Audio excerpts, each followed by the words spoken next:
back to coverage of GP Memphis. I'm Marshall Sutcliffe in the booth with Reed Duke, and we've got round 13 all lined up for you here. Aaron Barich on the left-hand side of your screen playing blue-green pummeler. He's playing against Brad Nelson, who has still a stellar record here, Reed. 10-1-1. Did pick up one draw somewhere in there. Blue-black mid-range.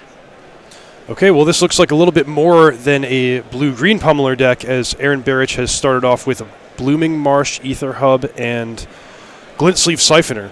But certainly a green-based energy deck. This looks a lot more like the Sultai energy decks that you see occasionally. We could be looking at things like maybe even a Winding Constrictor build. Let's let this kind of unfold, but this is clearly not just a blue-green pummeler deck. So pummeler, a cool strategy that was a little bit overshadowed in the old days when Teamer Energy was legal and popular. Now, pummeler suffered also from the banning of Attune with Ether and Rogue Refiner, but it suffered less as a more dedicated combo deck, not really needing those to grind those small advantages. It's more explosive and more able to just rely on the raw power of cards like Electrostatic Pummeler. That's a Winding Constrictor. Yeah, so it looks like see a pummeler here. We're still waiting on deck lists. It's possible that this is a different kind of energy deck.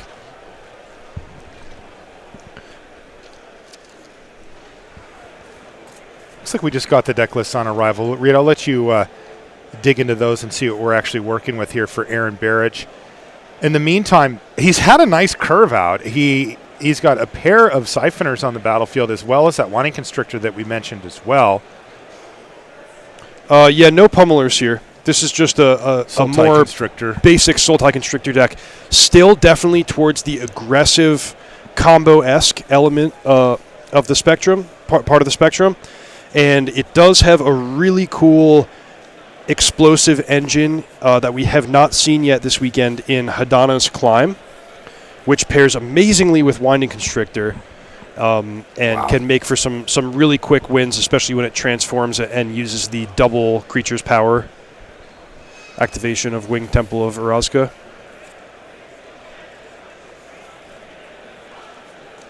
Sorry about the pump fake there with the Electrostatic Pummeler thing, but looks like we're watching an exciting match nonetheless.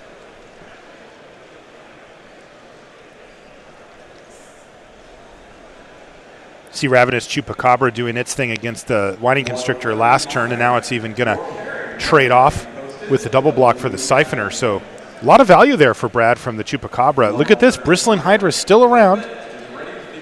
Card that I think a lot of people thought would have fallen to the wayside. Yeah, and this is just the matchup where you want the Bristling Hydra against a deck that's chock full of spot removal, but a little bit light on board sweepers or ways to dramatically overpower the Bristling Hydra in combat. And, of course, a very nice pairing with Winding Constrictor. Chat says we should call this pummelerless Sultai. In a way, that's what it is. I mean, it has a lot of the same cards, the blossoming defenses, the ways to pump up creatures. But, yeah, no copies of Electrostatic Pummeler. Yeah, no, this is very much a +1/+1 counters and energy-themed deck. Again, Winding Constrictor, which I have no idea how that card is still in Standard. Looking at deck lists before the tournament, I'm like, really? That thing just refuses to go away.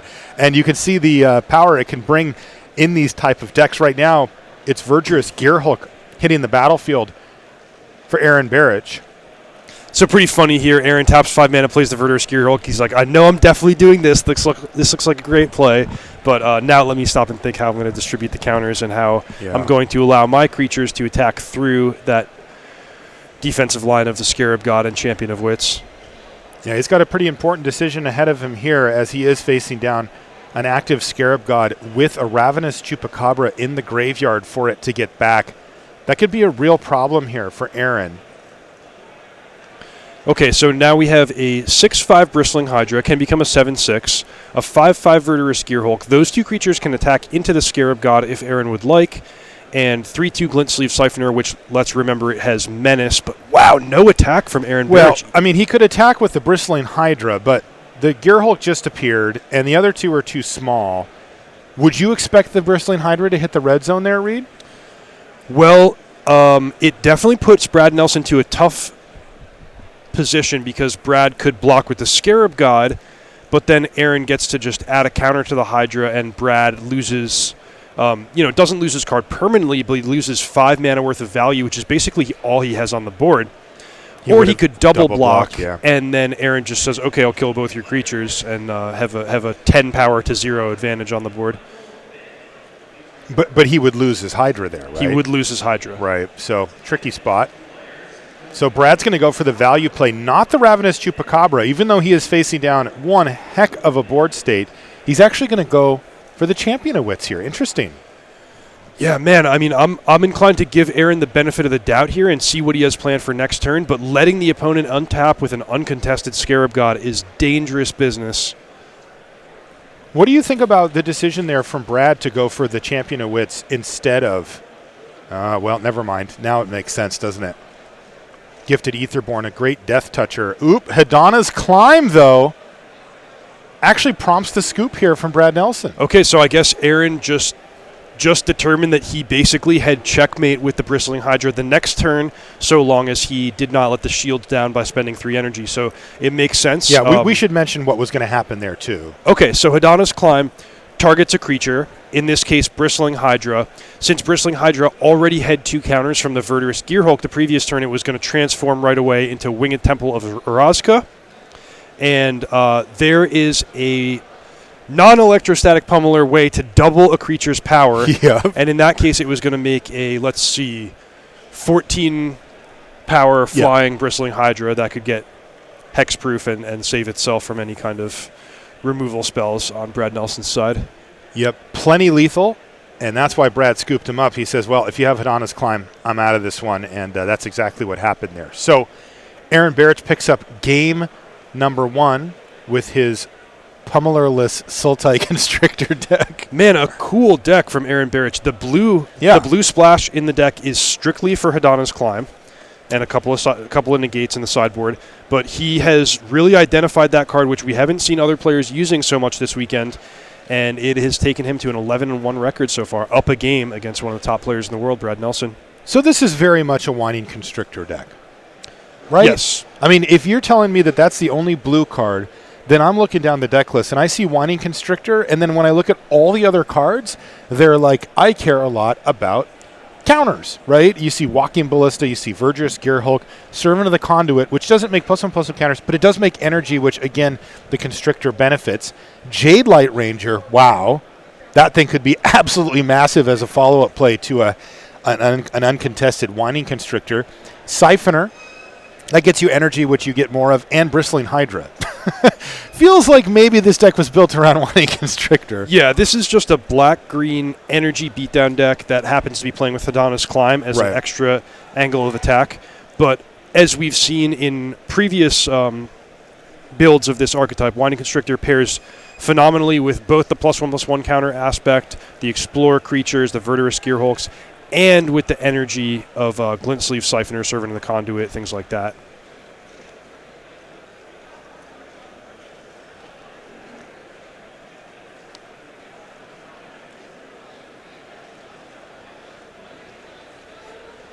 Players are just finishing up sideboarding here in Memphis. We're in MTG Red Zone. Welcome along if you're just joining us.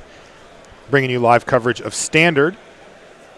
Post-bannings, new sets, a lot of new decks. I got a chance to take a quick look at the metagame breakdown a little earlier today, which I'm sure will be going up on the website if it's not up there already. Chapman Sim was working hard on that. Kind of an interesting breakdown. Lots of aggressive decks at the top, red and red-black, making up the majority of the decks that made it to day 2, but plenty of other stuff in there as well.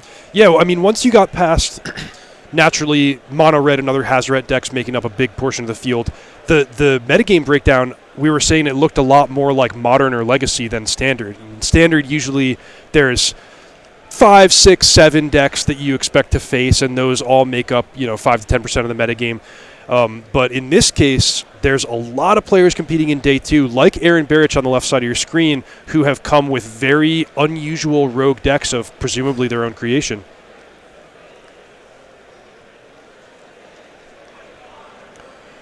So let's talk a little bit more about the black-green Winding Constrictor archetype in general.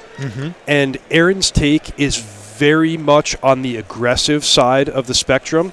For example, last time I played Standard, Paul Rietzel and I entered a tournament with a more mid-range controlling version of black-green. We were packing full 4 Fatal Push, 4 Vraska's Contempt, curving up to Vraska Relic Seeker, definitely playing a longer game and ready to go toe-for-toe with the creatures of the opponent.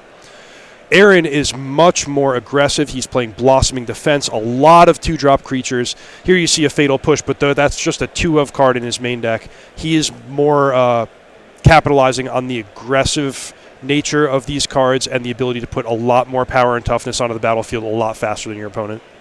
By the way, they're playing fast and furious here. Look at this. Spells flying all around the table.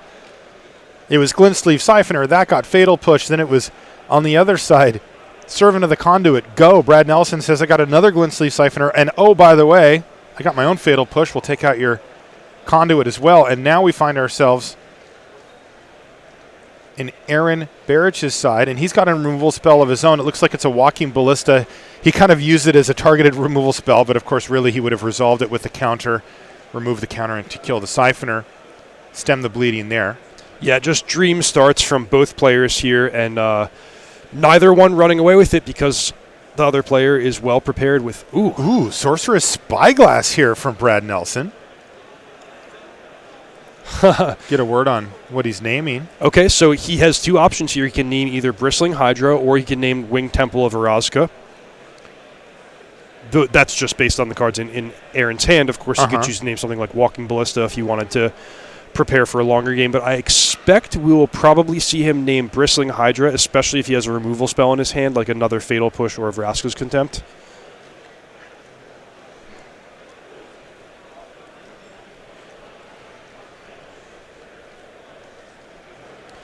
Sorcerous Spyglass, of course, reminiscent of Pithing Needle, which is a popular card in Eternal formats.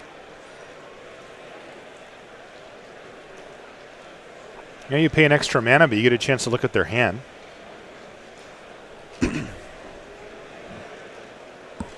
All right, we'll try to get some intel on what Brad named. You named Bristling Hydra, Reed. Okay. You said that was one of the primary options, so... In fact, I would say that's probably the card that Brad had in mind when he brought in Sorcerous Spyglass. Because now his removal spells are live against the Hydra. Yeah, and you saw in Game 1, Brad was really putting together an impressive board. He untapped with the Scarab God. He drew 4 extra cards off of Champion of Wits. But he was just powerless to defeat the combo of Bristling Hydra and Hadana's Climb. Now we see an interesting turn. Brad saw in Aaron Barich's hand Blossoming Defense. So now Aaron plays the extremely potent Glintsleeve Siphoner, and Brad does not pull the trigger on a removal spell because he knows it would just be met with Blossoming Defense. Oh, how about the good old-fashioned way? He's just going to put Hadana's Climb on the stack here. Yep, so this will represent a... Oh, it's going to get... Committed. Interesting. But Aaron's still generating value from the Glintsleeve Siphoner, even if he did get slowed down a bit. Really bad spot for Brad Nelson here because of the Blossoming Defense in Aaron's hand. And Brad packing a handful of overpriced removal spells that just can't compete with the mana efficiency. Trading 4 mana for his removal against 1 mana for Blossoming Defense is just a losing battle.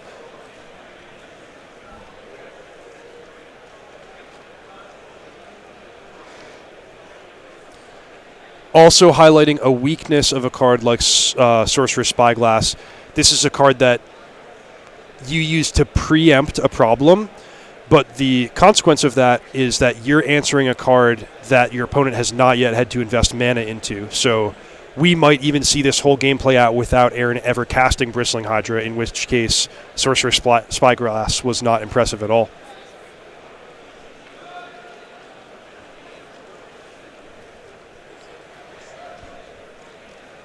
But there's the Hydra. And Brad now with a fighting chance. No, not a fighting chance. Yeah, unfortunately, his draw did not come together for him. And this is a tough beat here for Brad Nelson, who now falls to 10-2-1 and is on that precarious edge of maybe not making the top 8. You know, he's probably going to have to win out from here. Yeah, that's a tough one, Marshall. We don't know whether how many players, if any, will make the top 8 at a record of 12-2-1. So, as we like to say in the coverage business, Brad Nelson no longer controls his own destiny. He's going to try to win his last 2 rounds and cross his fingers. We might see him in the top 8, but that was definitely a big loss, and we're not sure. For sure, yeah. It's been a bit of a rough go for Brad. He's picked up both of his losses today, just one draw coming in from yesterday. But today, this is where he's picked up both of his losses, so a little bit tough there. We are going to get a chance to have a word with Aaron Barich in just a minute. In fact, he's ready now. Why don't we head on down to the feature match here. Aaron, hey, it's Marshall with Reed Duke. Nice work on the win there, buddy. Thank you. I don't feel like I put a lot of work into game 2, but it but it worked out. That's all that matters. So you have a pretty aggressive take on this black-green deck with just a little bit of blue in there. What made you pick this this deck for the tournament? I've always been a fan of these types of aggressive decks. I like kind of the mid-rangey aggressive style. And when the format's full of mid-range decks, a card like Hadana's Climb is going to be one of the best things you can be doing. It's just such a powerful mid-game, even late-game effect that a lot of these decks aren't ready to be, especially the blue-black mid-range deck that's very popular. If you're able to flip your Climb against them, every single one of your creatures is a threat, and they have very few flyers to actually block. Right, and we saw you take advantage of the Climb even in kind of fair mode there in that second game where Brad's just looking at a bunch of creatures and you have, the potential for a Hadana's Climb to kind of just take over the game on its own. Yeah, Climb in fair mode is definitely really good in the deck. You have things like Walking Ballista. Every turn you can quit the counter on that. It's really good against the red decks. Being able just to play your Constrictor on 2 and attack as a 4/5 on turn 3 is a really big deal against some of the blockers in the format. It's very, very rare that you're sad to play a Hadana's Climb. Okay, yeah, it does seem like it's well worth the splash. It was really, really impressive in that first game there. We've seen a lot of players over the course of the weekend turning to sort of clunky removal spells like Vraska's Contempt and Cast Out, things like that, to answer the Scarab God. But you just took the alternative approach of, I'm going to kill my opponent directly. I don't care about the Scarab God at all. Yeah, I think that's probably the best way to go about it. The answers to Scarab God are not very good in Standard, and that's something I've definitely realized. So if you're able to pressure your opponent and put him down to a low life total, they're forced to tap out for Scarab God, and as long as you have 6 mana, you can climb and activate all in the same turn. And oftentimes they never see the card and never see it coming, and they just die. Yeah, and it looked like in game 1, you just slammed Hadana's Climb, and that shut the door on the game right on the spot, even though Brad was still fighting to try to equalize on board. Yeah, there's a lot of games where it goes like that. And it goes like that against every deck, almost. Against red decks, you'll be fighting back and forth, and you slam Climb, and suddenly you're attacking for 14 in the air, and they didn't see it coming. Have you had a chance to actually untap with the Whining Constrictor much this tournament? I know that it can be a hostile environment, but your deck just seems completely explosive in the case where you do get to do that. Yeah, Whining Constrictor is like the only card in the deck that is a creature that gives you absolutely nothing when you cast it. But it's so powerful that when it lives, I think I've won almost every single game my turn 2 Constrictor hasn't died. Unfortunately, it doesn't live ever. So. Yeah, that's what we were thinking too. All right, well, great work. You're in prime position for a top 8 here with that win, taking down the always tough Brad Nelson. Great work, Aaron, and good luck the rest of the way. Thank you. I'm going to need it. He says he's going to need it, maybe being a little bit humble there because looked pretty good. Boy, Aaron highlighted a really great point right at the end of the interview there, which is that these energy decks, every creature comes into play and provides something right up front. So even if the opponent answers each creature after the fact with the removal spell, you're still developing these little advantages, and that really pays off. Right, and then as he mentioned, anytime you get to untap with the Constrictor and play something, it's just over.